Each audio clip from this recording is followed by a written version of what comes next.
Nung mga panahong ito, masayang namumuhay ang pamilyang Fernandez. Bagong kasal pa lamang ang mag-asawa at palabas pa lamang ang munti nilang anghel. Parehas na mabait ang mag-asawang Daniel at Dayan. Mabilis lapitan ang mga ito at talaga namang matulungin sa kanilang kapwa. Masipag na asawa si Daniel. Malaki ang pangarap para sa asawa at magiging anak. Ngunit ang pagsasamang masaya, puputulin lang pala ng isang trahedya. Galing sa trabaho si Daniel. Dahil nag-overtime ito ay ginabi na siya sa pag-uwi. Bit-bit ang bagong lutong pansit na paborito ng asawang buntis. Masayang naglalakad si Daniel papasok sa tahanan. May kalayuan sa kabiasnan ang bahay ng mag-asawa. Kaya ilang oras pa ang nilalakad ni Daniel bago makarating sa tahanan. Nasa harapan pa lamang ng bahay.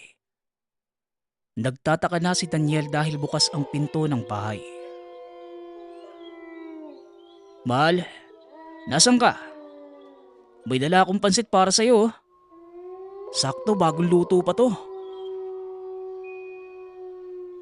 Wika ni Daniel. Ilang sandali pa ay lumabas si Dayan. Meron itong bitbit na isang maliit na cake. Maligayang kaarawan, mahal ko. Sakto yung pansit na dala mo. Pampahaba ng buhay. Tugon ni Dayan. Napangiti si Daniel sa munting sorpresa ng misis.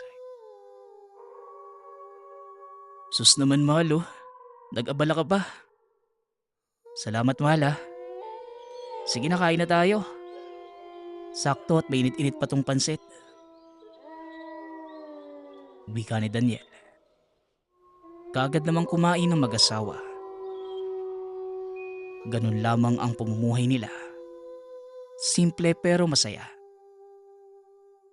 Sa pagdaan ng araw, naipanganak na ni Dayan ang kanilang anak na babae. Pinangalanan nila itong Divina. Binusog nila ito sa pagmamahal. Hanggang sa isang araw, nagpaalam si Daniel sa asawa na pupunta ito sa bundok para sa outreach ng pinapasukan na trabaho. Sa pag-akyat ni Daniel ng bundok, kasama ang iba pang mga katrabaho, doon naganap ang pangyayaring hindi inaasahan ni Daniel. Mga anak, baka naman may tubig kayo dyan. Pahingi naman ako. Uhaw na ako at ubos na ang tubig na dala ko eh. Wika ng matandang nakasalubong. Ngunit tinaanan lamang ito ng mga kasamahan niya. Hindi ito pinansin.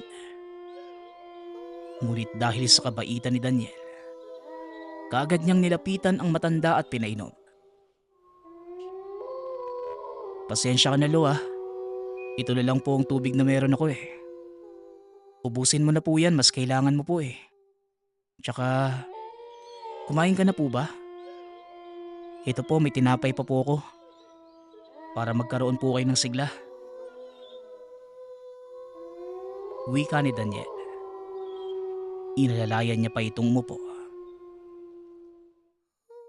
Paano ka naman anak?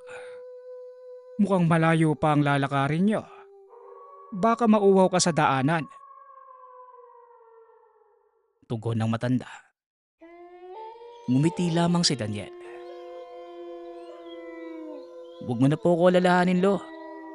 Pwede naman po akong humingi sa mga kasamahan ko eh. Teka, may sugat po kayo oh. Sandali lang po, kukunin ko lang yung...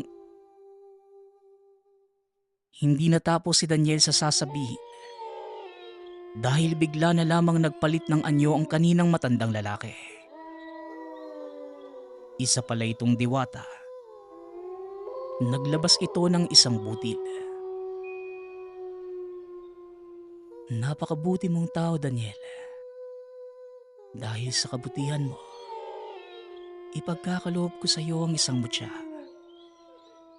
Magiging gabay mo ito at bibiyayaan ka na masaganang pamumuhay. Wika ng diwata, kasabay ng pag-abot ng mutya kay Daniel. Hanggang sa bigla na lang itong nawala. Napakurap pa si Daniel at napatitig sa hawak na mutya.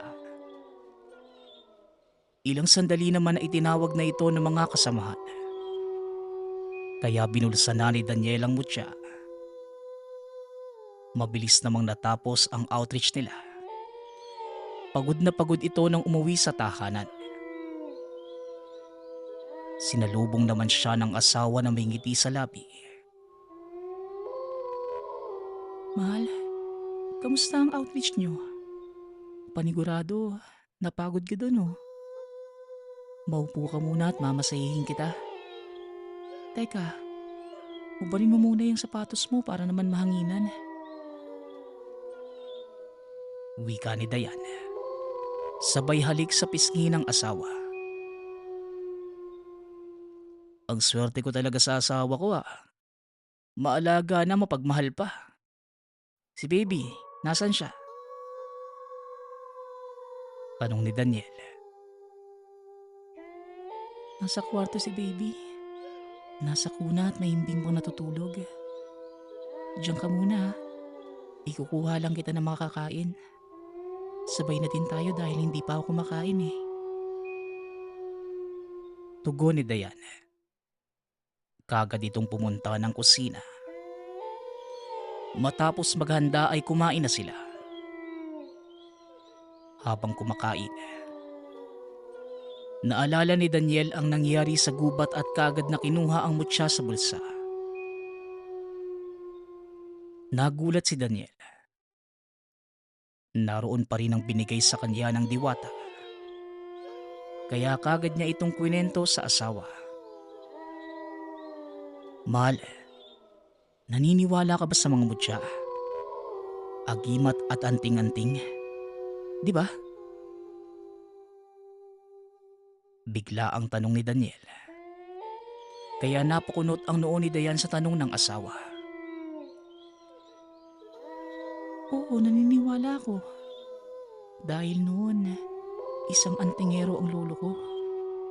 Pero ni isa sa mga anak niya walang nagpatuloy eh. Bakit mo naman natanong, mahal? Tugon ni Dayan.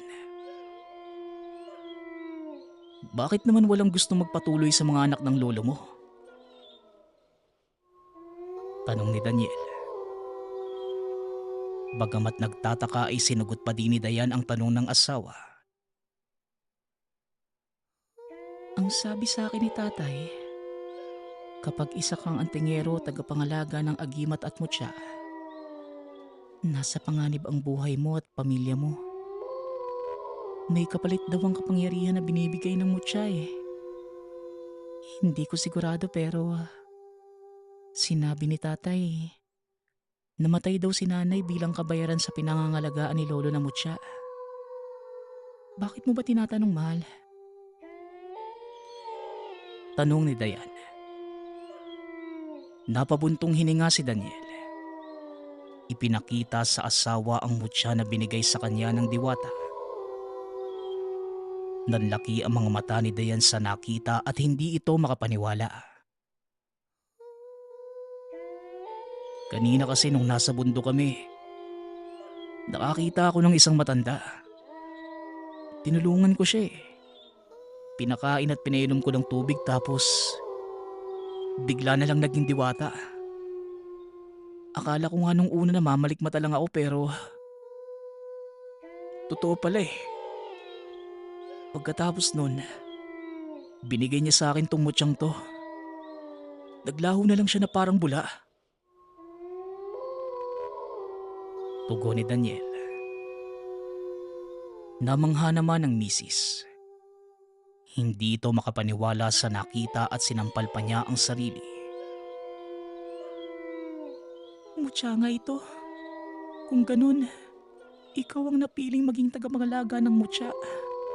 Pero mahal, ano naman kaya ang kapalit nito? Wika ni Dayan. Napatitig na lamang sa kanya ang asawa. Hindi ko naman to hiniling o pinaamo eh.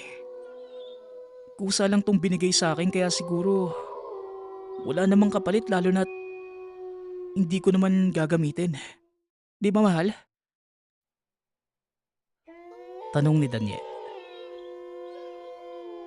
Hindi mo masasabi yan mahal. Ipinagkaloob yan sa'yo para tumulong sa kapwa natin. Dapat matuwa ka dahil madalang ang ganyang bagay. Kung totoo man yung sinasabi ni Itay, hindi mo naman hahayaan na mapahama kami ng anak mo, di ba? Tugon ni Dayan. Narinig naman na mag-asawa ang iyak ng kanilang anak. Kaya mabilis na tumayo si Dayan at pinuntahan ito. Matapos ang pag-uusap ng dalawa, natahimik si Daniel. Napaisip ito sa sinabi ng asawa. Nang sandaling yon, bigla na lamang umilaw ang mutya at nagpakita ang diwata. Ipinaalala nito na gamitin ni Daniel ang mutya sa kabutihan at huwag gagamitin sa anumang kasamaan. Nais pa sanang ibalik ni Daniel ang mutya, ngunit bigla na lang nawala ang diwata. Noong una ay ayaw pa ni Daniel ang mutsyang hawak. Ngunit kalaunan, natanggap niya kung bakit siya ang pinagkalooban ng mutya. Yun ay para ipagtanggol niya ang naapi.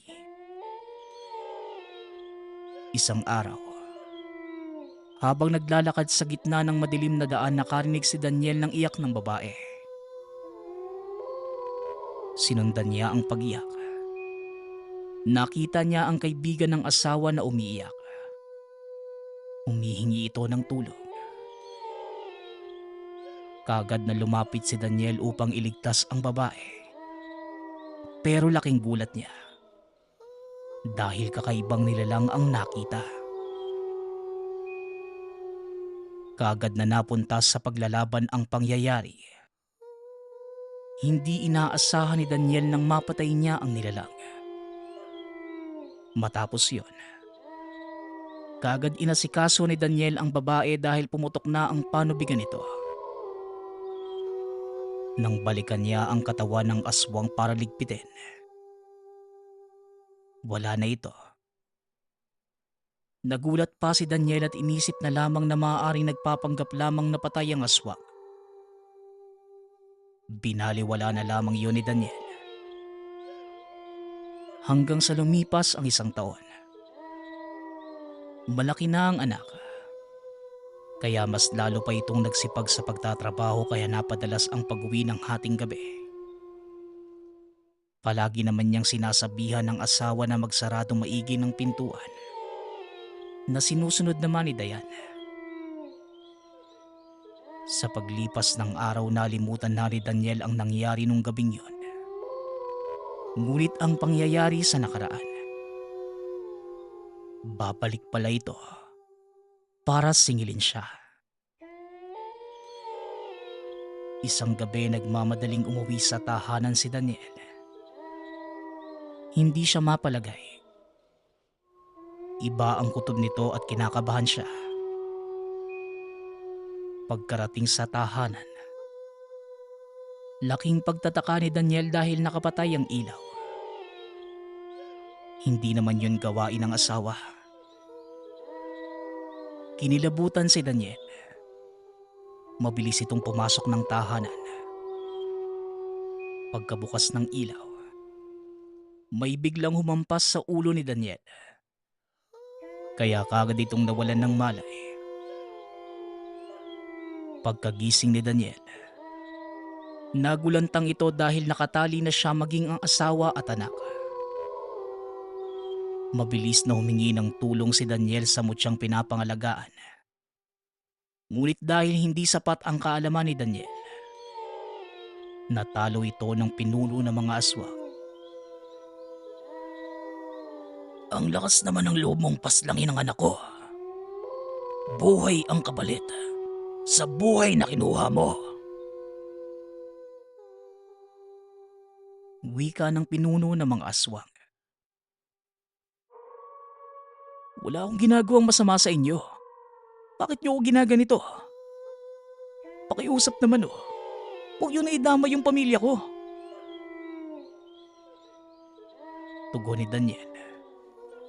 Umiiyak ito habang nakikiusap. Wala. Pinatay mo ang anak ko. Sino ang gusto mong unahin? Ang anak mo o ang asawa mo? Paano kaya kung sabay na lang? Tanong ng aswang. Ako na lang ang patayin mo. Huwag mo na idama yung mag-ina ko. Pakiusap naman oh. Tugon ni Daniel. Ngunit talagang walang awa ang aswang. Sa harapan mismo ni Daniel, pinatay ang asawa at anak nito. Tinukot ang puso ng anak ni Daniel at sinaksak naman ng asawa. Napasigaw sa galit si Daniel at nanlaban ito. Ngunit sa kasamaang palad, hindi nagtagumpay si Daniel. Nasaksak ito sa tagiliran ng mahabang kuko. Kaya natumba si Daniel at tumama ang ulo sa bato. Nawalan ng malay si Daniel. Inakala niyang yun na ang katapusan, ngunit may iba pang plano ang Diyos sa kanya. Makalipas ang mahigit 1 taon, nagising si Daniel. Nagtataka ito dahil buhay pa siya. Nang maimulat ang mga mata, may nakita siyang 2 matandang mag-asawa. Simon, gising na siya. Dalhin mo ng masuri ang kalagayan niya. Wika ng matandang babae. Kaagad namang umupo si Daniel. Inikot ang paningin at laking pagtataka dahil naroon siya sa ibang tahanan. Nasaan po ko? Yung asawa at anak ko po. Nasaan po? Sino po kayo? Tanong ni Daniel. Sakto naman ang pagdating ni Tatay Simon. Kagad niyang sinuri ang mga sugat ni Daniel. Seryoso itong tumingin sa kanya. Ako si Simon. Ito naman ang asawa kong si Feliz. Ito ang anak naming si Agatha. Ako ang nagligtas sa iyo mula sa mga aswang. Patawad pero nahuli ako ng dating. Kaya wala nang buhay ang mag-ina mo ng abutan ko. Mahigit 1 taon ka ding nawalan ng malay. Kaya kinupkup ka muna namin. Tugon ni Tatay Simon. Ibig sabihin po, patay na ang asawa at anak ko. Hindi naman po pwede yun. Panaginip lang po lahat ng yun, di ba? Tanong ni Daniel. Patuloy ito sa pag-iyak. Wala namang nagawa ang mag-asawa kundi yakapin lamang si Daniel. Sila ang naging karamay niya. Hindi man kilala. Dama ni Daniel ang kabutihan ng mga ito. Matapos ang pangyayaring yon, minabuti ng mag-asawa na pagpahingahin muna si Daniel dahil matagal itong nawala ng malay. Samantala, hindi naman lubos maisip ni Daniel na makakaligtas siya sa panganib na yon. Sa paglipas ng araw, unti-unting pinapaliwanag ng mag-asawa ang mga naganap habang walang malay si Daniel. Daniel, kung nais mong dalawin ang iyong mag-ina, binigyan namin sila ng magandang himlayan.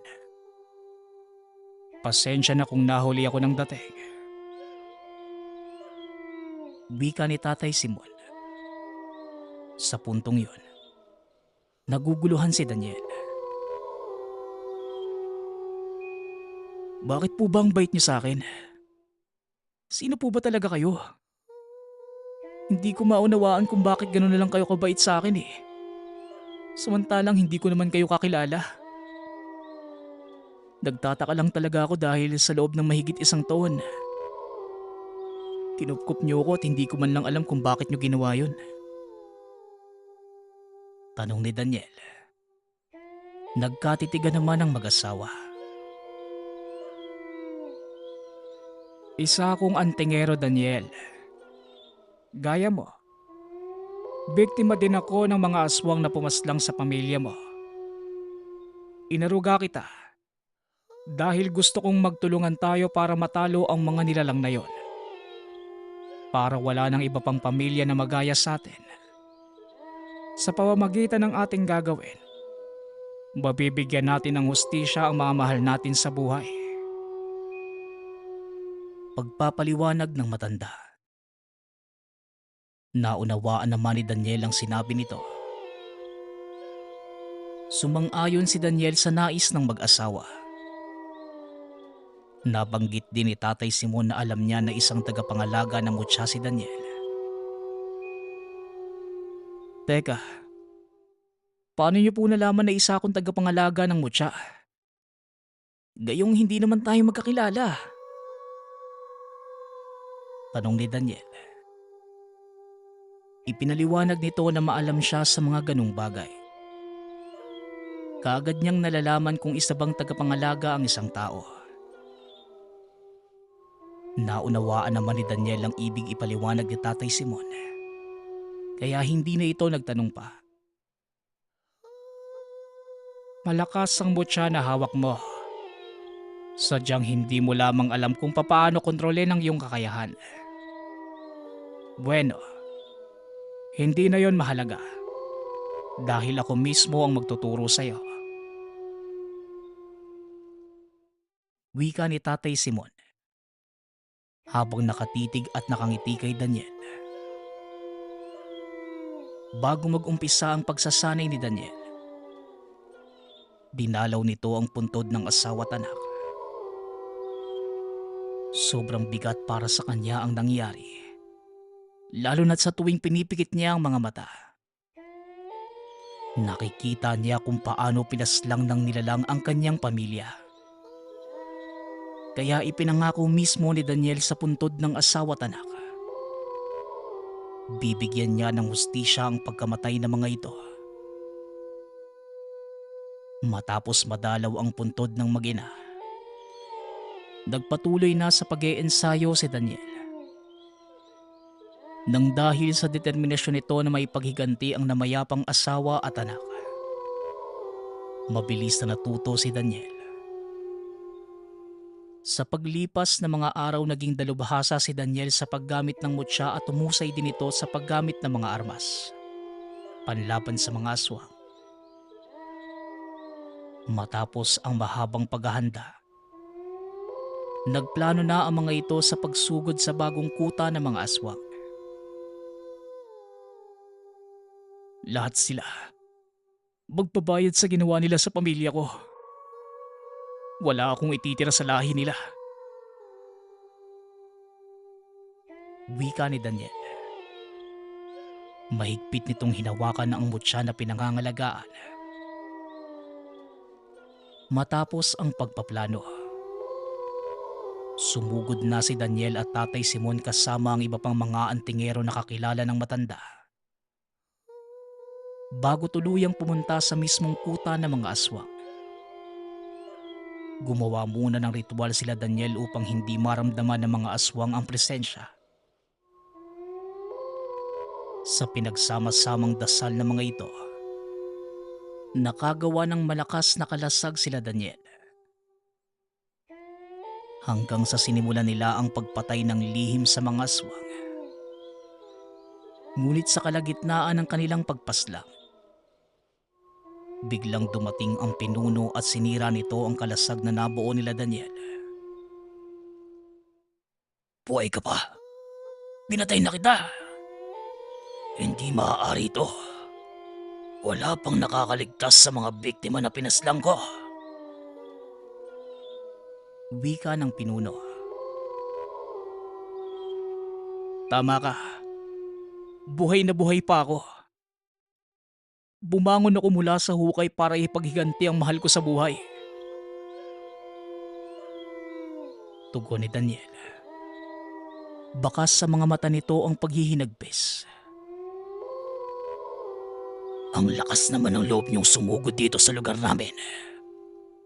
Kung noon nakaligtas kayo, mula sa kamatayan ngayon hindi na. Umanda na kayong makita ang mga mahal niyong namatay na.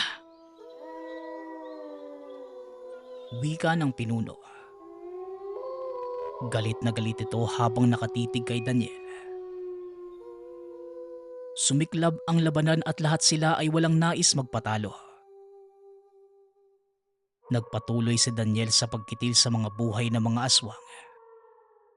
Nakatatak sa isipan na wala siyang ititirang buhay. Umaapoy sa galit ang mga kalaban.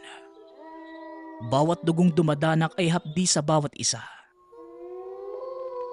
Sa gitna ng labanan, nagkaharap si Daniel at ang pinuno.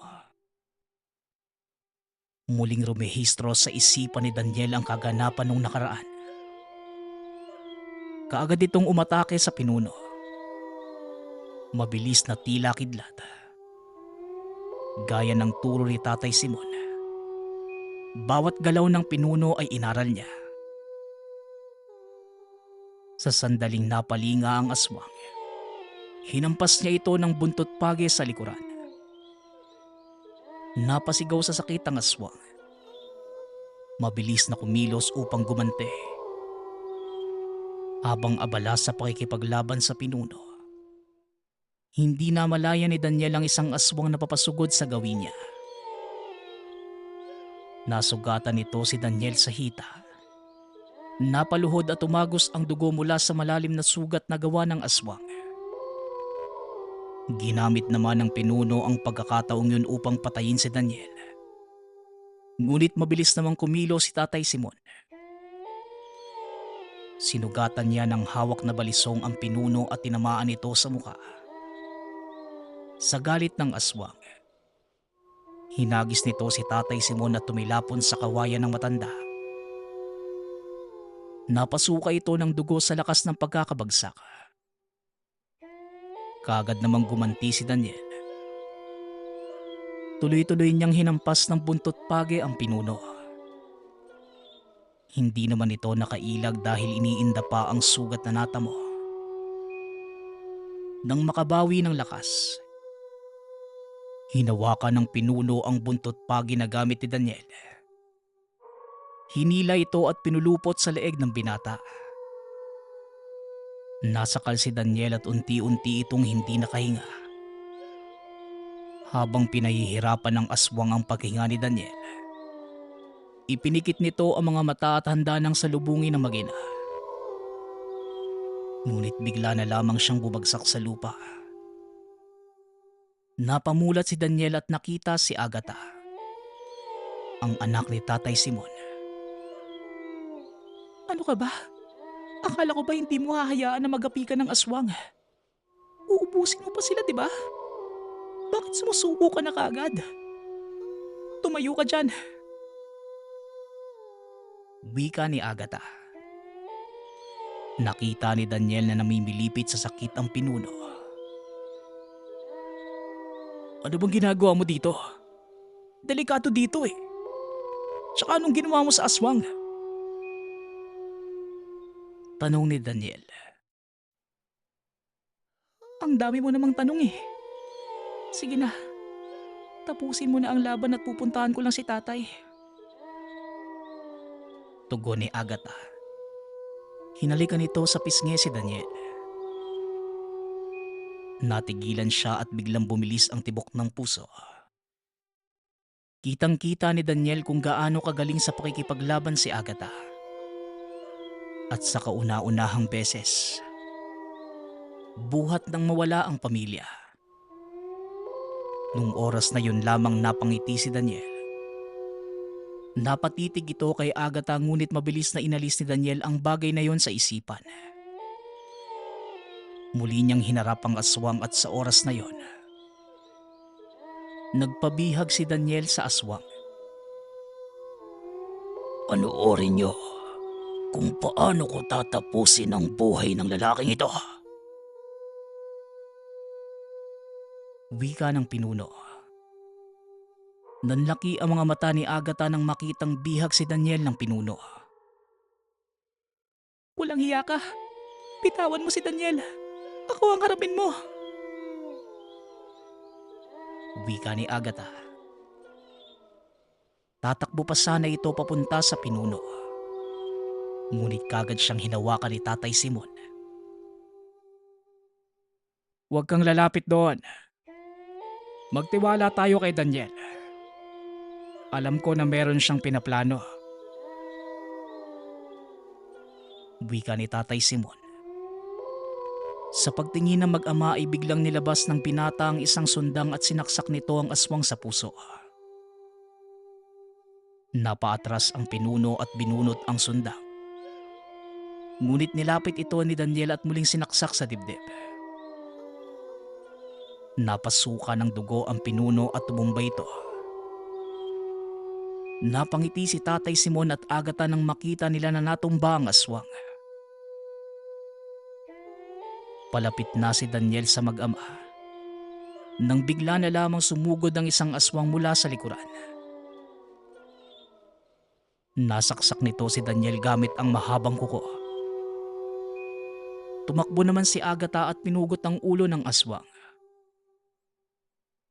Matapos itong mapatay, nilapitan ni Agatha si Daniel at hiniga sa kandungan.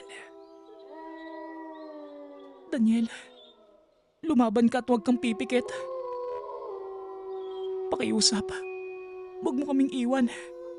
Hindi pa ako nakakapagpasalamat sa iyo sa pagtalo mo sa mga aswang na nabigay sa amin ng takot. Wika ni Agatha habang patuloy na umaagos ang luha sa mga mata. Ngumiti naman si Daniel at hinawakan ang mukha ni Agatha. Huwag kang iiyak ng dahil lang sa katulad ko. Huwag mong sayangin ang luha mo para sa akin. Handa na akong harapin ang pamilya ko. Gustong-gusto ko na silang makita. Salamat dahil binigyan mo ko ng pag-asa para lumaban. Tugon ni Daniel, kasabay ng pagbagsak ng kamay nito. Daniel, hindi. Pakiusap. Gumising ka. Hindi ko pa nasasabing mahal kita eh. Pakiusap naman, Daniel, oh. Wika ni Agatha, kasabay ng paghiyakap ng mahigpit sa katawan ng binata. Lumapit naman si Tatay Simon at niyakap ang anak. Nang masigurado na ubos na ang mga aswang, umalis na ang mga ito buhat ang katawan ni Daniel. Habang naglalakad, nagulat ang mga ito nang bigla na lang magliwanag ang motya ni Daniel.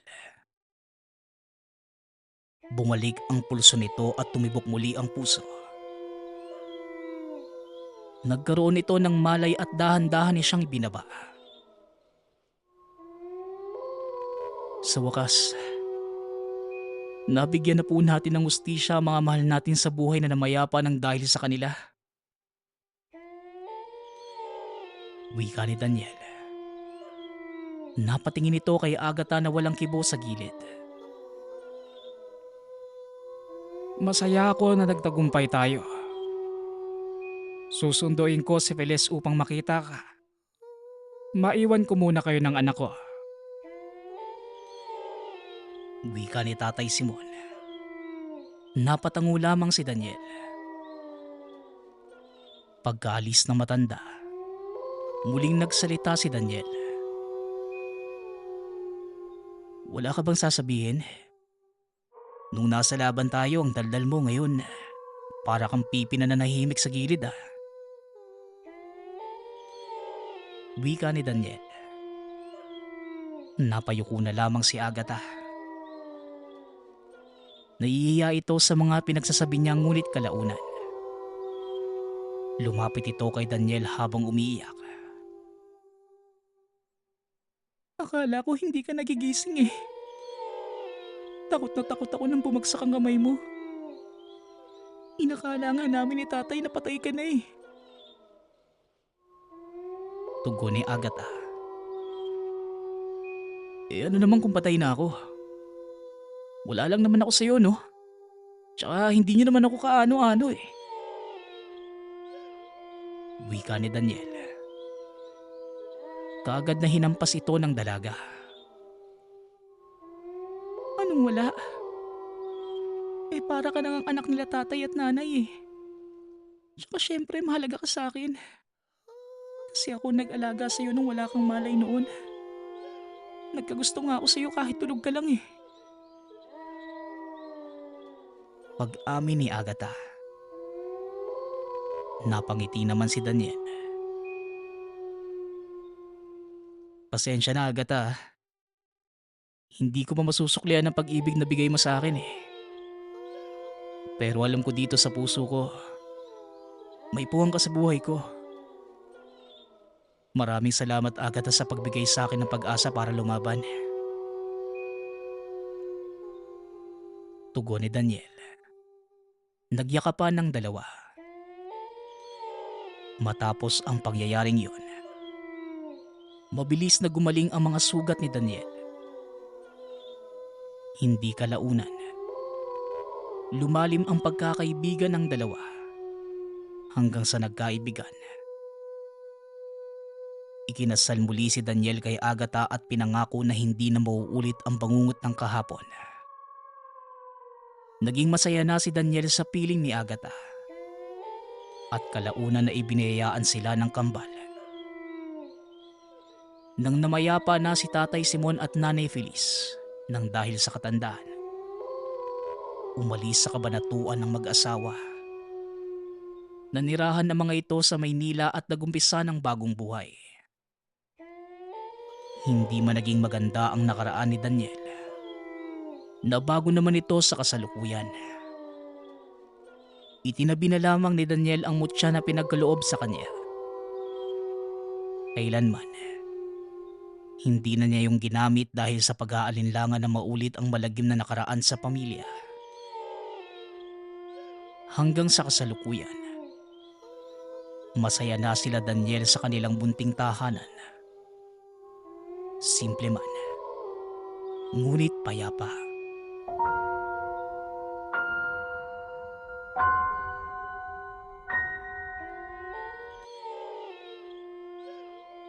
Mula sa mahirap na pamumuhay si Edwin. Dahilan para makipagsapalaran siya bilang mangingisda sa dayuhang bansa. Namasukan nito bilang isang crew ng isang malaking barkong nanguhuli ng tuna sa karagatang Pasipiko. Nakabase ito sa bansang Taiwan. At dahil sa trabaho, nagkaroon siya ng isang hindi makakalimutang karanasan. Pagdating sa mundo ng kababalaghan. Nagsimula ang kwento natin ng mga panahong papalis pa lamang si Edwin sa bansa. Kasama ang pinsang si JR. Kaso magkaiba sila ng barko. Pati na rin ang posisyon. Si JR na mga panahong yun ay tinalaga ng kanyang kumpanya bilang taga-timon.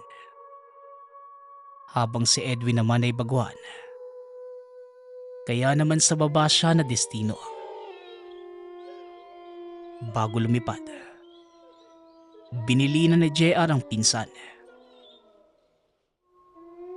Edwin, kapag nasa laot na, kung ano mang kakaibang bagay ang mapansin mo, ipagsawalang bahala mo na lang ha. Dahil kagaya ng lupa, may hiwagang taglay din ng dagat. Tsaka wala pa nakakasukat nun. Wika ni JR habang paakyat sila ng eroplano. Pagkarating sa bansang Taiwan, kaagad nang hiwalay si JR sa pinsan. Dahil papalis na pala ang barko nito at siya na lang ang inaantay. Edwin, yung mga sinabi ko mag-iingat ka. Huwag mong ihiwalay sa yung mga binigay kong gamit. Matutulungan ka dun. Muling wika ni JR habang tumatakbo papunta sa barko. Hanggang sa tuluyan nang naglayag ang barko ni JR. Samantalang si Edwin naman, bilang baguhan, medyo nangangapa pa sa trabaho. Kaya naman tinuruan siya ng isang kasama na mula naman sa probinsya ng Apayao. Isang igurot na nagngangalang Ben. Lakay, halika dito at ituturo ko sa'yo mga gawain natin sa operasyon. Medyo maninibago ka lang. Iba ang trabaho sa laot kung ikukumpara mo dito sa lupa. Wika ni Ben habang inililibot si Edwin. Namangha naman ang binata sa laki ng barkong yon. Lahat ng kagamitan ay mga makabago. Hindi na sila mahihirapan. Mula sa pag-aarya ng mga kawil hanggang sa pagbatak. Lahat ng gumagawa ay makina na. Ang uri ng proseso ng pangingisda nila Edwin ay tinatawag na long line. Ngunit hindi inaasahan ni Edwin na dahil sa gamit na to ay mararanasan niya ang hindi maipaliwanag na karanasan. Pagkarating nila sa laot, kaagad na silang naghanda para sa operasyon. Nang magbigay ng hudyat ang kapitan, kaagad nilang sinimulan ang paglagak ng mga kawil. Nakatingin si Edwin sa malayo habang naghahagis ng mga pinainang kawil.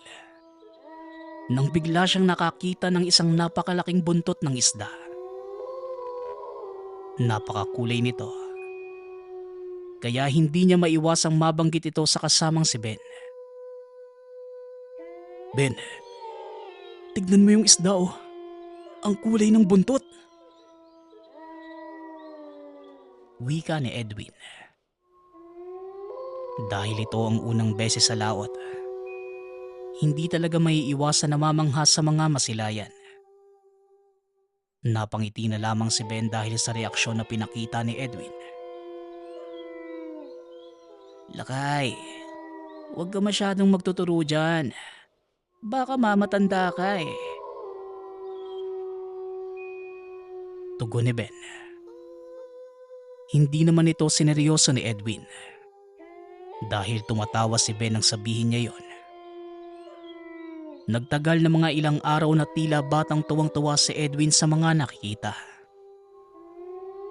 Hanggang sa nakasanayan niya lang ito. Ilang buwan pa ang nakalipas ay parang wala na ito sa kanya. Hanggang sa isang araw, nagpasya ang kapitan nilang gumilid dahil nasira ang imbaka ng krudo. Kapag tuluyan itong nabutas, maaari silang tanggalan ng permisong mangisda sa karagatang Pasipiko. Dumaong sila sa isla malapit sa bansang Papua New Guinea. Habang inaayos ang barko, nagkaroon ng pagkakataon sina Edwin at iba pa para makapagala sa lugar. Naisipan ng mga itong tumambay sa dalampasigan. Kaso nga lang, habang nagiinuman sila ng mga kasama, nilapitan sila ng isang matandang taga doon sa isla. Sinabi sa kanilang hinaan ng boses dahil baka magambala nila ang mga naninirahan sa lugar. Ngunit dahil lasing na sila ng mga oras na yon, pinagtawanan lang nila ito. Kaya nagpasya na lang na umalis ang matanda. Pero may sinabi ito sa kanilang negatibong wika na hindi pa noon naunawaan ni Edwin. Hanggang sa kinaumagahan, bigla na lamang nagsuka ang isa nilang kasama. Ang inilabas nito ay kulay asul na likido. Dumadaing ito na tila tinutusok ang mga bituka. Nagtuloy-tuloy lang ang kanyang pagsusuka. Hanggang sa nagpasya na ang kapitan na ipo-ospital. Pero wala namang nakitang sakitang doktor. Negatibo ang naging resulta ng pagsusuri. Tinigdan din ng doktor ang sinusukan niyang likido. Sinabi nitong tubig dagat lamang ang laman ng tiyan ng taong yun. Dito na sila nagtaka. Dahil hindi naman iinom ng tubig dagat ang kasama nila. At nung gabing nalasing naman, hindi naman ito nahiwalay sa kanila. Kaya alam nila na wala itong ginawang kakaiba na ikakasama ng katawan. Isang hapon, pagkatapos ng mga gawain nila sa barko, nakita ni Edwin si Ben na nakaupo doon sa lugar kung saan sila nagiinuman. May hawak itong isang maliit na kahoy na may mukha ng maliit na tao. Naupo si Edwin sa tabi nito. Nagsimula siyang kausapin si Ben. Uy Ben, ano sa tingin mo yung nangyari doon sa kasama natin? Tsaka, ano ba yung hawak mo? Tanong ni Edwin. Kaagad namang tumugon si Ben. Ito ba? Siya si Kabunyan. Anito namin. Siya ang tagapangalaga naming mga igurot. Naniniwala kami na kahit saang lugar, naroon din siya at babantayan niya kami. At yung nangyari sa kasama natin, sa palagay ko, parusa yun ng dagat sa kanya eh. Tugon ni Ben. Dito na kinilabutan si Edwin. Naalala niya ang sinabi ng pinsan nung bago sila maghiwalay sa Taiwan.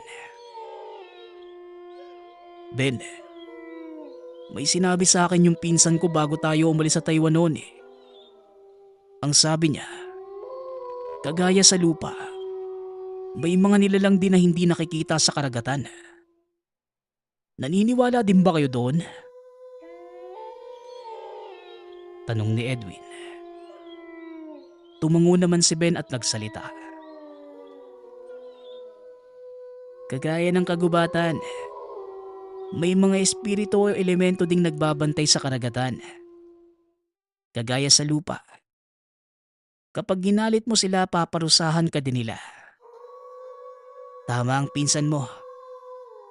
Kung minsan mas mapanganib pa ang karagatan. Kasi may mga bagay pa tayong hindi natutuklasan dito eh. Tugon ni Ben. Ano naman ang pwede nating gawin para mawala yung parusa sa kasama natin? Tanong ni Edwin.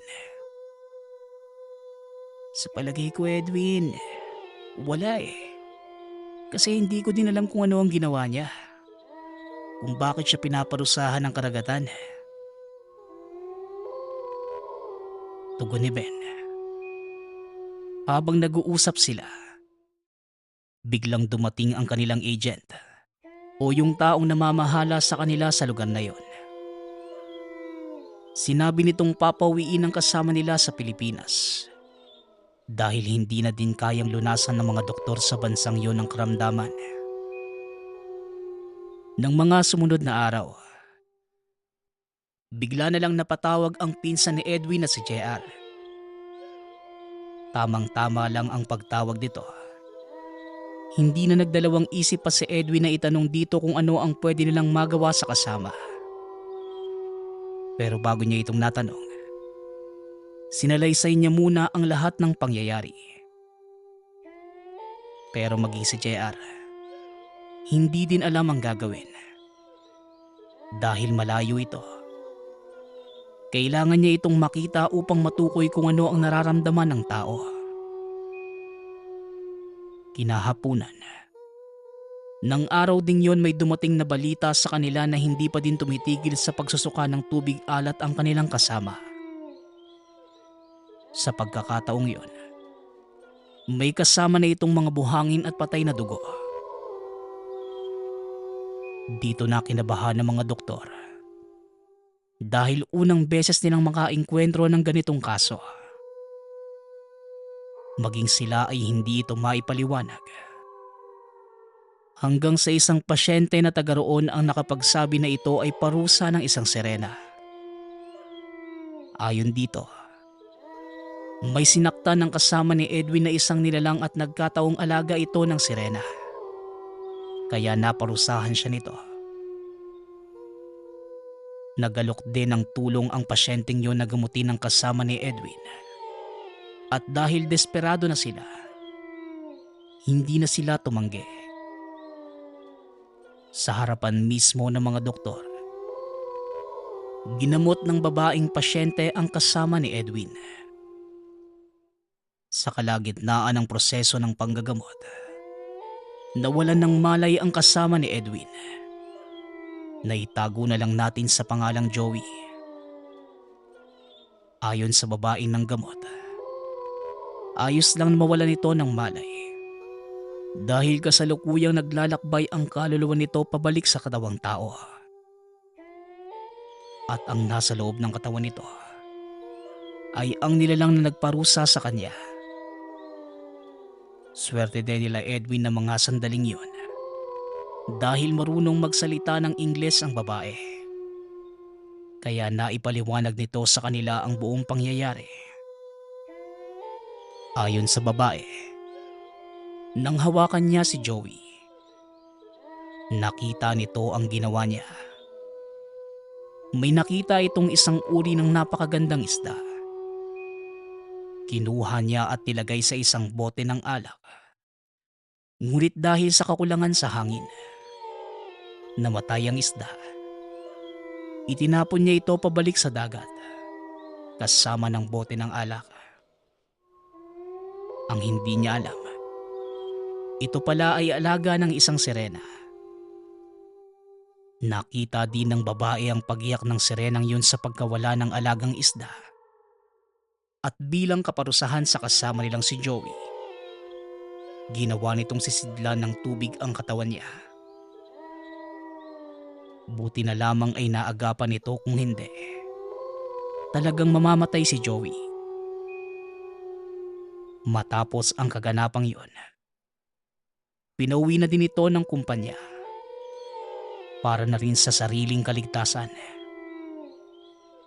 Buong akala nila Edwin, doon na matatapos ang kababalaghang maiengkwentro. Pero nang magbalik sa pangingisda ang barko, muli silang nakaranas ng kakaibang pangyayari mula sa elemento ng karagatan. Naglalayag sila pabalik sa laot. Medyo mahaba ang tatakbuhin bago sila makarating sa fishing ground. May mga lugar na pinagbabawal ang anumang uri ng pangingisda, kagaya ng mga bahura at mga mabababaw na parte ng dagat Pasipiko. Pagkarating nila sa fishing ground, kaagad nag-utos ang kapitan na maghanda para sa paglalagat ng kawil. Pero nang mailabas na nila Edwin ang mga ilalagak na kawil, muling nag-utos ang kapitan na ibalik ang mga ito at hindi sila matutuloy. Ayon sa kanya, mababaw ang lugar na kinaroroonan. Nakikita nito sa kanyang mga aparatus ang tamang sukat ng lalim maging ang agos ng tubig sa ilalim. At ang nakapagtataka, mahigit 4 na oras na silang tumatakbo, pero hindi nagbabago ang lalim ng karagatan. Kaya nagpasya na silang huminto dahil baka lutay lang na mga oras na yon. Dito na naganap ang hindi maipaliwanag na pangyayari. Nang dumungaw ang incheck na kapitan sa tubig para sana tignan kung talaga mababaw, nakita niya ang isang dambuhalang mata ng isang nilalang. Kung susukatin, halos kasing haba ng barko ang kabuuang lawak nito. Alam ng kapitan na mata ang nakikita niya dahil nakita niya itong kumurap. Dito na nataranta ang kapitan. Buong puwersa nitong pinaandar ang barko. Pinuntahan naman siya ni Edwin dahil nagulat sila sa naging reaksyon ng kapitan. Hindi maunawaan ni Edwin ang sinasabi nito. Pero nang sumenyas na may nakita siyang mata sa tubig, dito na nagsimulang magtawanan ang lahat. Naku, nasobrahan na yata sa alak si kapitan eh. Kung ano nun ang nakikita. Wika ni Edwin. Sinaway naman siya ni Ben. Dahil may narinig itong mahinang pagkalabog mula sa ibaba ng barko na para bang may kung anong tumatama sa ilalim na bahagi. Mga kasama, naririnig niyo ba yon? Tanong ni Ben habang tinatakpan ang bunganga ni Edwin. Tumahimik naman ang lahat.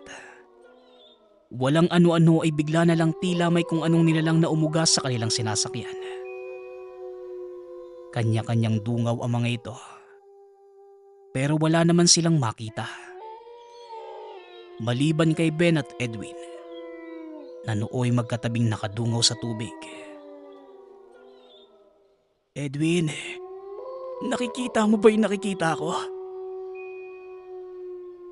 Tanong ni Ben habang kinakalabit si Edwin. Oo Ben, anong klaseng nilalang yan? Tanong ni Edwin. Isa itong napakalaking isda na nagpapaikot-ikot sa barko. Pabalik-balik at patuloy na tila kinikiskis ang katawan sa pinakailalim ng sinasakyan. Halos maihi sa takot sina Edwin ng mga oras na yon. Kaya dali-dali nilang pinuntahan ng kapitan na nooy mainit na ang ulo. Dahil hindi na gumagana ang lahat ng aparatus na ginagamit nila sa pagsukat ng lalim ng tubig. Napamura na ang kapitan dahil sinusubukan nilang magradyo sa ibang barko pero walang sumasagot sa kabilang linya. Hanggang sa tuluyan ng lumangoy palayo ang nilalang sa kanila. Nakapagtatakang bumalik sa ayos ang lahat ng kagamitan na tila walang nangyari.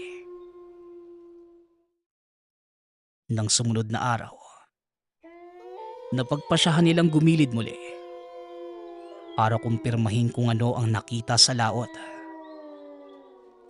Napakaganda ng panahon ng umagang yun. Pero bigla na lang dumilim ang kalangitan na para bang may paparating na bagyo. Alam nila Edwin na kakayanin ng barko nila ang malalakas na alon. Kaya hindi sila natakot.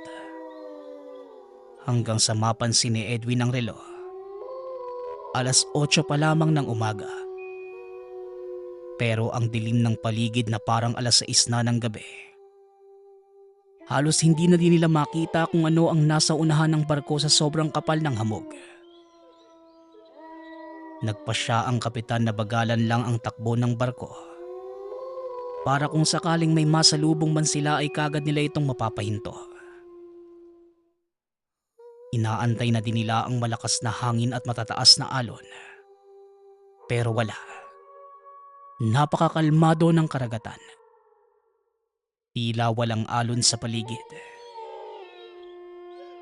Inatasan ng kapitan ang lahat ng mga nasa barkong yon na magbantay. Dahil napakakapal ng hamog na maging ang radar, hindi na makita ang kasalubong o kasunod nitong mga sasakyang pandagat. Kinagabihan, habang nagbabantay sina Ben, napansin itong tila may tumitilaok. Ang alam nila ay wala naman silang dalang manok, kaya inikot ni Edwin ang buong barko. Nagtataka naman si Ben sa kinilos ng kasama. Oy Edwin, ano bang ginagawa mo? Ba't paikot-ikot ka? Mamaya makita ka pa ni Kapitan. Masigawan ka pa nun. Wika ni Ben. Kaagad namang sinabi ni Edwin ang narinig.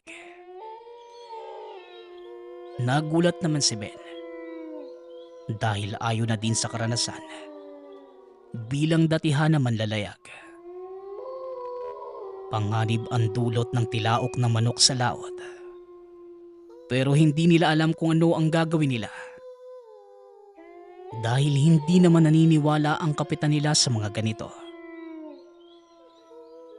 At habang lumalalim ang gabi, lalong lumalala ang nararamdaman at naririnig nila Edwin at Ben. Nakakaramdam sila ng kalabog sa barko pero wala namang mga tao. Nakakarinig sila ng mga kumakanta at magagandang boses ng mga babaeng tumatawag sa kanila na para bang hinahalina. At dahil dito, kamuntikan pang tumulo ng isa sa mga kasamahan. Kaya naisip ni Edwin na lagyan ng takip ang kanilang mga tenga. Dahil pareho nilang alam na ang may kagagawan nito ay mga katao. Pero ang hindi nila lubos maisip ay hanggang sa ibang lugar. Nanggagambala pa din pala ang mga ito. Minabuti rin nilang bantayan ang mga kasamahan. Dahil habang lumalalim ang gabi, tila lalong nababaliw ang mga ito. Pati ang kapitan ay tinali na din nila para hindi lang tumalon. Nang mga oras na yon, sila na lamang ang nasa wastong katinuan. Pareho din nilang alam na sa oras na sumikat ang araw, mawawala na ang mga ito. Halos mabaliw sa kaiisip si Edwin sa mga pangyayari ng mga panahong yon. Hanggang sumapit na ang umaga. Buong gabi silang gising. Pinatay na din nila ang makina ng barko. Dahil baka mabangga o di kaya sumadsad sila sa mababaw na parte. At nang magliwanag na ang paligid, nakita nila ang kanilang mga sarili sa tabi ng isang isla. Sakop naman ito ng bansang Micronesia. Hindi nila alam kung papaano sila napunta sa dakong yun. Wala namang alam si Edwin sa pagpapatakbo ng barko. Kaya hindi niya din maidetalye ang nangyari. Basta ang alam nila, hindi yon ang direksyong tinatahak nila ng mga panahong yun. At dahil napadpad sila sa lugar kung saan ipinagbabawal ang mga barkong pangisda, hinuli sila ng mga otoridad sa lugar na yon. Wala silang maibigay na paliwanag na maaaring paniwalaan ng mga humuli sa kanila. Kaya naman nakulong sila sa bansang yon sa loob ng 4 na buwan. Sa salang paglabag ng teritoryo ng pangisdaan. At dahil pananagutan ng kapitan ang lahat ng pangyayari, kaagad namang pinakawalan ang mga crew. Pinauwi sina Edwin sa Pilipinas. Bagaman walang naiuwing pera, masaya siya dahil nakauwi ito ng buhay sa pamilya na siyang pinagpapasalamat niya sa Diyos. Nang mga panahong naranasan niya ang parusa ng karagatan, inakala niyang wala na siyang pag-asang makauwi pa. Pero swerte pa din sila Ben dahil kahit papano, nanatili silang ligtas at nasa wastong pag-iisip. Habang ang mga kasamahan naman nila Ben at Edwin ipinasok sa mental hospital dahil kinakitaan ang mga ito ng sintomas ng pagkabaliw. Kung ano-ano ang pinagsasasabi ng mga ito at mga bagay na nakikita sa paligid. May mga nagsabi pang nakakita sila ng mga alimasag na sumasayaw at isdang naglalakad sa lupa. Kalunos-lunos ang naging sitwasyon ng mga ito. dahil hindi nila nakayanan ang naging parusa ng mga sirena.